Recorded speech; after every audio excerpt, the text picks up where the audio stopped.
बिस्मिल्लाहिर्रहमानिर्रहीम। अस्सलाम वालेकुम। मैं हूं ज़ीशान अहमद सिद्दीकी। आप देख रहे हैं सबसे पहले पाकिस्तान। 2 दिन पहले मैंने अपने व्लॉग में बताया था कि पाकिस्तान तहरीक इंसाफ के रहनुमा शाह महमूद कुरैशी और परवेज़ इलाही साहब की जो है ज़मानत हो सकती है और इनको रिलीफ मिल सकता है। आज मैं इस पे बात करूंगा। इसके अलावा मैं बात करूंगा, शोहदा के लवाहिकीन ने कल इस्लामाबाद में एक प्रेस कॉन्फ्रेंस की है और उसमें उन्होंने सुप्रीम कोर्ट से एक बड़ा मुतालबा कर दिया।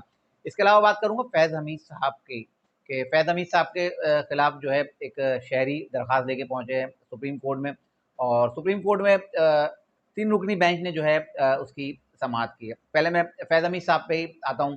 फैज़ हमीद साहब के खिलाफ एक बिल्डर हैं, टॉप सिटी के मालिक मुइज़ अहमद, उन्होंने सुप्रीम कोर्ट ऑफ पाकिस्तान में फैज़ हमीद साहब के खिलाफ एक दरख्वास्त जमा कराई और उन्होंने उसमें बताया, और उनकी वो दरख्वास्त जो है समाअत के लिए मंजूर की गई और उस दरख्वास्त को 3 रुकनी बेंच ने जो है कल उसकी समाअत की है। तो कल जब उस पे जो है उनके इल्ज़ामात हैं, जो बिल्डर हैं उन्होंने बताया कि 17/5/2017 को पुलिस इंटेलिजेंस और रेंजर्स के साथ जो है फैज़ हमीद साहब की हिदायत पर उनके ऑफिस और घर पर जो है धावा बोला गया और उसके बाद जो है उनको वहाँ से गिरफ्तार करके उनको 5 दिन तक यरगमाल बनाया गया। उनके घर से नकदी, जेवरात और कुछ पेपर्स की फाइलें और बहुत सारी चीज़ें कीमती वो ये लोग अपने साथ लेकर चले गए। अब इसी पर इन्होंने जो है दरख्वास्त दी और फैज़ हमीद साहब के भाई हैं नजफ़ हमीद। फैज़ हमीद साहब चाहते थे कि इनकी बिल्डर की जो है ये टॉप सिटी के जो मालिक हैं, इनकी ज़मीन पे कब्ज़ा करके वो नजफ़ हमीद जो उनके भाई हैं, जो दरख्वास्त गुज़ार का जो मौक़िफ़ है वो उनको देना चाहते थे। तो बहरहाल इसकी समाअत हुई और नजफ़ हमीद जो अब पहले तो एक आम बंदे थे और एक आम शहरी थे, लखपति थे, लेकिन अब वो अरबपति हो गए हैं क्योंकि फैज़ हमीद साहब की जो उन पे नवाजिशात थी और चकवाल में जितने भी काम हुए तरक्याती, चाहे मोटरवे हों या दीगर तरक्याती काम हुए, उन सब में नजफ़ हमीद साहब का जो है बराबर से हिस्सा रहा। अब ज़ाहिर सी बात है वो अरबपति हो गए हैं। एक समाज ये थी कि फैज़ हमीद साहब के खिलाफ ऐसे ही बहुत सारे केसेस हैं और उनके खिलाफ बहुत सारे मामलात हैं जिन पे जो है अब आगे चल रहे हैं।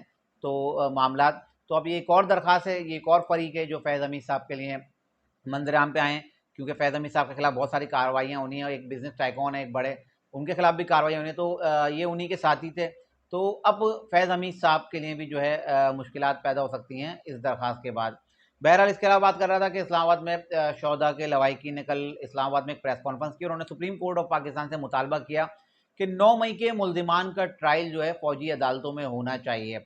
तो सुप्रीम कोर्ट ऑफ पाकिस्तान जो उन्होंने फ़ैसला किया कि सिविलियन के जो केसेस हैं वो फ़ौजी अदालतों में नहीं चल सकते, तो उस पे उन्होंने शोहदा के लवाहिकीन ने कहा कि किस तरह से यादगार शोहदा और हसास इदारों पे, अहम इदारों पर हमले किए गए और इनके जो मुल्ज़िमान हैं इनको जो है आप सिविल कोर्ट्स में आप जो है इनके मुकदमा चलाए जाते हैं, क्योंकि सबको पता है कि आम अदालतें जो हैं इसमें जब कोई भी केस चलते हैं 30-30 40-40 साल लग जाते हैं और इसमें इंसाफ नहीं मिलता। तो उनका मुतालबा था कि 9 मई के जो साने में जो मुलविस लोग हैं उनके जो मुकदमात हैं मिलिट्री कोर्ट्स में चलने चाहिए, क्योंकि वो लोग जो है मुल्क के गद्दार हैं।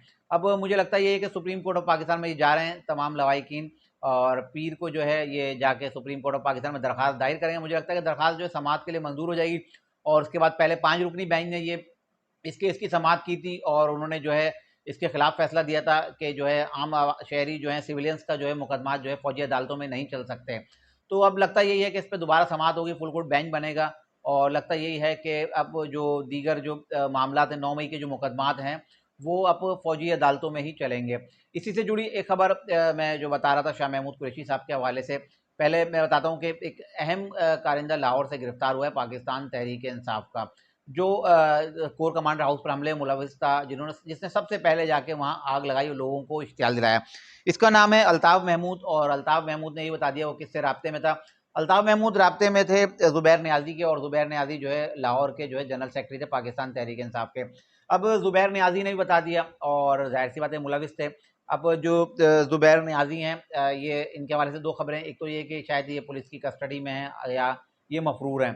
अब ज़ुबैर नियाज़ी भी किसी वक्त भी मंजर-ए-आम पर आ जाएँगे, क्योंकि इनको गिरफ्तार किया गया अल्ताफ़ महमूद की गवाही पर और अल्ताफ़ महमूद उस दिन का मरकज़ी मुल्ज़िम है। तो इसने ज़ुबैर नियाज़ी साहब का नाम लिया और किसी दिन भी ज़ुबैर नियाज़ी साहब भी आ जाएँगे और जब ज़ुबैर नियाज़ी साहब आएँगे और बताएँगे कि 9 मई के वाक़यात में कौन-कौन मुलविस था, तो इससे भी पाकिस्तान तहरीक इंसाफ के चेयरमैन इमरान खान साहब के लिए जो है मुश्किलात पैदा होंगी।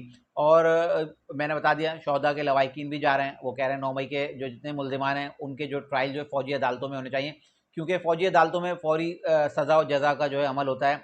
तो अब लगता यही है कि चेयरमैन पाकिस्तान तहरीक-ए-इंसाफ के लिए जो है मुश्किलात हैं, और 9 मई के जितने भी मुल्ज़िमान हैं, और अब अगर सुप्रीम कोर्ट में अब जब समाअत होती है, तो लगता यही है कि अब जब फुल कोर्ट बेंच समाअत होगी 7 रुकनी, तो उसमें जो है शायद इस जो बिल जो एक दरख्वास्त दायर की गई है फ़ौजी अदालतों का जो कानून है कि जो 9 मई के जो मुल्ज़िमान हैं, गद्दार जो हैं, उनके जो है मुकदमात जो है फ़ौजी अदालतों में चलने चाहिए।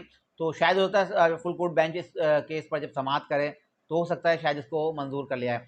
अब मैं बात कर रहा था शाह महमूद कुरैशी साहब की और परवेज़ इलाही साहब की। अभी परवेज़ इलाही साहब तो वेटिंग पे हैं, लेकिन शाह महमूद कुरैशी साहब की दरख्वास्त से ज़मानत पर कल जो है इस्लामाबाद हाई कोर्ट में 2 रुकनी बेंच ने समाअत की है, और फैसला महफूज कर लिया गया है।